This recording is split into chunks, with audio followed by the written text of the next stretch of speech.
The servant at the law requests a minute and a half for the right of riposte. Not a minute, not 2 minutes, but a minute and a half. A minute and a half. That's all whatever time I have left, but I think a minute and a half would all be necessary. Very good. And what we are seeking is an order of issuance of a writ of certiorari that will quash an order of the lower tribunal, or you may order a reversal, treating this as if it were an injunction. The jury is out on the issue of the remedy to be ascribed or prescribed when you have this setting. There are cases going many ways as to how to handle this. The case arises from a motion to discharge or dissolve a lis pendens. The better word to use, the nomenclature would be to discharge a lis pendens that was filed by Regents Park in an action seeking specific performance of a contract.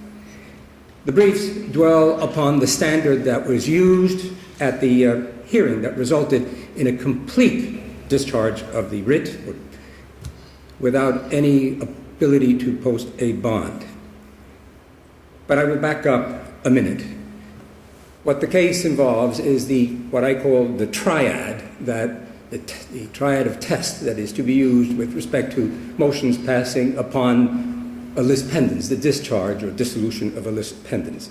And the triad involves the statute 48.23, the teachings of cases such as Cuselo and Little Arch Creek and cases from this court, and eventually a consideration of other factors. 48.23 establishes that a lis pendens, which I might point out, is not in the nature of a temporary restraining order. It is a caveat. It is a warning device. You are entitled to a lis pendens as a matter of right where the claim arises upon a duly recorded instrument. But let's just get right to the chase, if we can. Paragraph 7 of the last addendum. Yes, sir.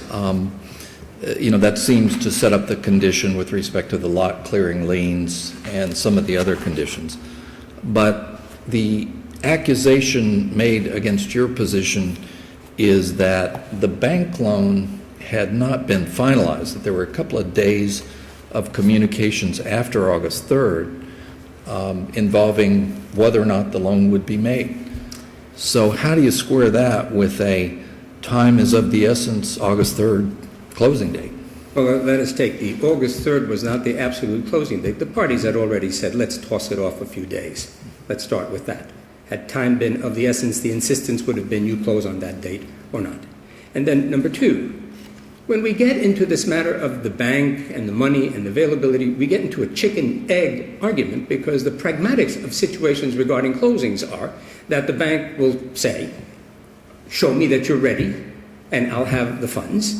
And that ties in with the condition precedent that was the obligation of bankers to go out and get this matter resolved. So your position is if the lot clearing liens are not taken off, then you can't close the loan to propel you into the closing and complete the deal. Albeit that it's a cash deal, yes. But the fact is that we went out of our way to specify in this circumstance that as a condition precedent to buyer's obligation to close. It could not be any clearer.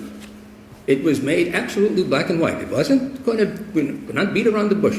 You, seller, have to resolve these lot clearing liens. And indeed, even as of August the 3rd, which is this date, that the offer was made by the buyer's attorney to go out and say, let me see if I can help you with this. The judge isn't in town. The hint is maybe I can use my good offices and persuade other members wearing the robe to sign this. Mr. Velez, is there any indication at all in the record that this bank would fund this loan without having all the liens cleared before they fund? There is no indication that you can't. It's an unmarketable title. No one will take an unmarketable title. No bank will loan you on an unmarketable title. That's the status of this title. And that's the status of this title, and I emphasize, until September the 1st. It went well into a month. By the way, there is no guarantee that a judge will sign an agreed order. I've run into that where I go down. And then the order needed to be corrected, and so September 1st was the final. Yes, who knows? And if the bank had funded without having all the liens cleared, then the bank took title subject to the liens. Subject to all that? Or loan, its mortgage was It's a peril. Subject, It's correct. perilous. No, it's not, the pragmatics will not allow that. So what prevented the alternative condition, which was the $50,000 escrow, to solve that problem? It is in the alternative. It was a possible plug.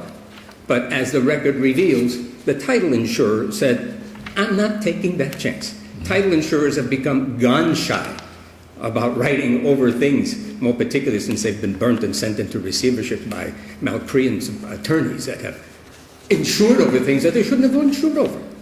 So And that, since that was a seller condition, you're arguing that the seller had to work with the closing agent, the title company, to solve the problem. exactly.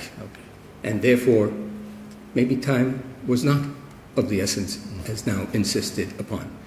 And perhaps the seller should have reached out when the letter was written to him. Let us give you a hand. And he became submarine, silent, and said nothing. Then claimed a breach. Thank you very much, counsel.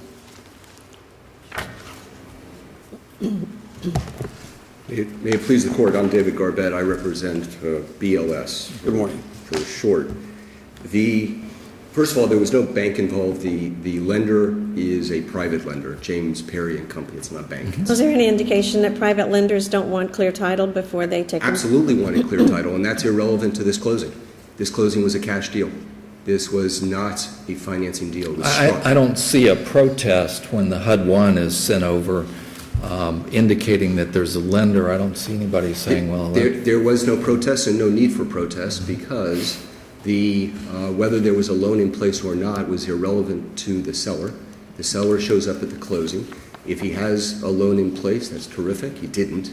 The evidence is absolutely clear he didn't. You made that point. Yeah. If he didn't have the loan in place, he was obligated by contract to close with cash. There was no But cash counsel, tender. an all-cash deal just means that when the seller goes to the closing, that he's not going to take back paper from the purchaser.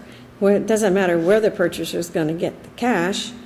The cash is whether he's going to borrow it or has it in his bank account already. It just means that the seller is going to get all cash and not take back a lien. So isn't that what this deal was? This was an all-cash deal. No, because an all-cash deal means that you must close with cash whether you can obtain financing. Forget the purchase money paper. I mean, purchase money paper is one form of financing. It's seller financing. Whether you can get seller financing from the seller or financing from a third party was irrelevant to this contract because it was struck. In the contract, a financing contingency provision was struck. But So before whether this deal was going to close, your client had to do certain things, correct? my client had to either clear the liens from the title. It was in process. It had been submitted by me on Friday, the day before the closing, the business day before the closing. We didn't know that the court was supposedly out. But for whatever reason, It did not occur. It did not occur. But the alternative condition was operative, although counsel says permissive. But the alternative condition, because the parties contemplated that there might be this issue, so the alternative condition was an escrow, a $50,000 escrow. But isn't the problem with the $50,000 escrow that escrow agreement that was signed by both parties says that it has to be, I can't remember the exact terminology, approved or acceptable to acceptable the to Old Republic. Old Republic. And Old Republic specifically says that compliance agreement release of the lot clearing liens have to be done before closing.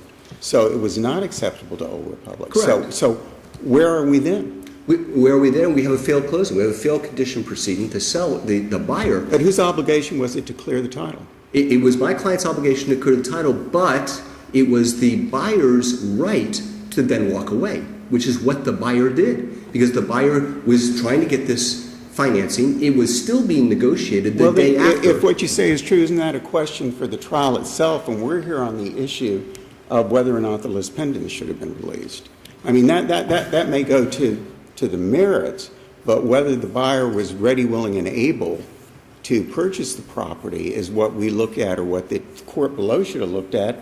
And my concern there is that the court used the wrong standard. It said that clear and convincing evidence. It's not what you look at. It is not the correct standard, and that, mea culpa, although it was not briefed beforehand, but mea culpa. But even under the lesser standard, I have argued, and I submit to you under the lesser standard, which is some evidence. The quantum of proof is unclear. The courts are all over the place. But there must be some evidence. There must be a tenable claim. There was no tenable claim here because the buyer was not ready, willing, and able to close on Monday. Why not? Didn't have the cash, didn't tender the cash, didn't have a loan in place, was still negotiating the loan the day after. Aren't those conditions excused if the conditions to close, namely the lot clearing liens, if that hasn't been removed? No, those conditions are not excused because this was a time of the essence contract. Counsel says No, that there in was... the law of specific performance. I'm referring to the law of specific Yes. performance.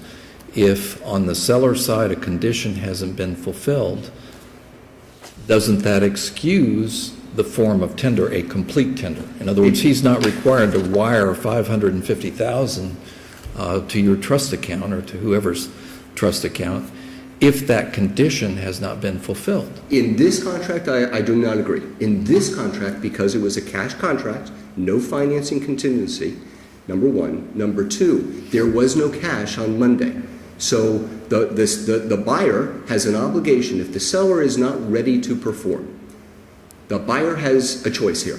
The buyer can walk away because the condition preceding to the buyer's obligation to perform has not occurred, or the buyer can insist on a closing, in which case the buyer must tender. Or he can sue for specific performance. He doesn't have to walk away from the contract. He can say, you didn't perform. I was ready, willing, and able, but you failed to comply with the condition preceding. I'm not walking away from this deal. I want it.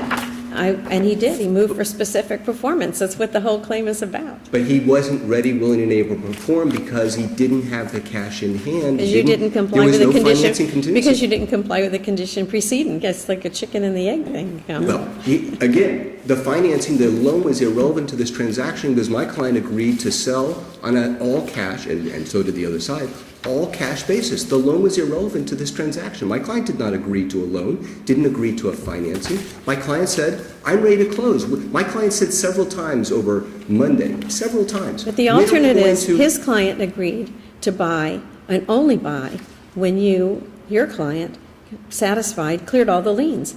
And you were not ready, willing, and able to close because you had not satisfied the liens. So in which case the buyer, if I may. That may be called an anticipatory breach.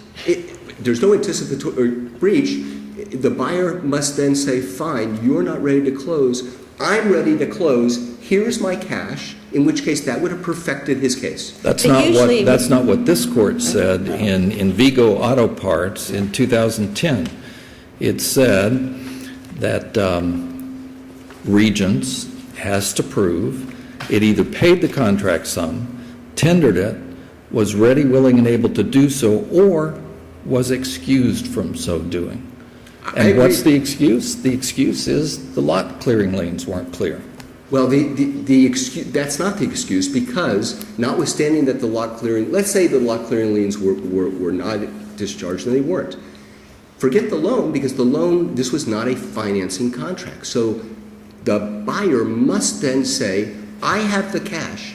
I'm ready to go on Monday. But I think what Judge Salter just gave you a specific example is the general contract law principle that an anticipatory breach relieves the other side of having to come forward at that moment with their performance, and since they can now sue you for specific performance. That's the and in Vigo Auto Parts is in the disjunctive. It's or was excused from so doing. I agree. It's either tender or demonstrate an excuse. In our view, there was no excuse demonstrated because the loan is irrelevant to this contract. It's a non-financing contract. But to close, you had to clear those liens And as a condition. to gain specific performance, the buyer must then tender if he wants specific performance. I mean that's where we're at. And there are plenty of cases that say where the buyer is not in a position to tender, as here. It is undisputed that the buyer could not tender, did not tender, didn't set a closing time where these things could be discussed. Nothing. Talk about silence. My client said several times, when are we going to set a closing time so these things can be discussed? If my client even didn't know about the escrow problem, didn't know about it. And the answer would have been, as soon as you come forward and show me you've cleared the liens. Show it to me. Give me the liens that are cleared, and we'll have a closing. And my client would have said my client did say by email and text, it's been submitted. The agreed order has been That submitted to doesn't the mean judge. it's cleared. It doesn't mean it's cleared. It's been I agree. submitted. And I know you were struggling to get it signed off. No question. But I mean, it still wasn't cleared. And It the was no requirement question it wasn't cleared, and so the buyer then had a choice. The buyer could have insisted on the closing and tendered the cash, or the buyer said, I don't have my loan in place, so I can't tender, and we have to walk away. Counsel even said below, neither party had a duty to close. That's answers to interrogatories under oath. Neither party had a duty to close. I agree with that. Neither party had a duty to close under these rather unique circumstances, but they're unique. It's not from me. This is from my colleague who answered my interrogatories. I counterclaimed, said, you breached. No, neither party had a duty to close. That comes from quote-unquote answers to interrogatories. So here, it's an unusual situation. I agree with you. The confluence of events here probably couldn't be duplicated. But neither... Well, and your client would have done better to have the benefit of your services at the time of drafting the addenda and the contract. I can see that as well. And when you write that in the opinion, I will tell him, I will say, you need to hire me for the transaction, not just the litigation. Yeah. But by all means. Classic. Yeah. Thank you. Thank you Thank very you. much, counsel. Appreciate it. Other than inviting the court to read the interrogatory the way it was phrased and the answer, I don't have anything to add because that is not what was represented to you relative to the answer that neither party had a duty to close. That is not what the interrogatory answer says. It is specific to the format of that particular interrogatory. Otherwise, what use was there of counsel saying, let me help you, let me give you a hand, I want to go forward with this. Thank you very much. Thank you both. Thank you.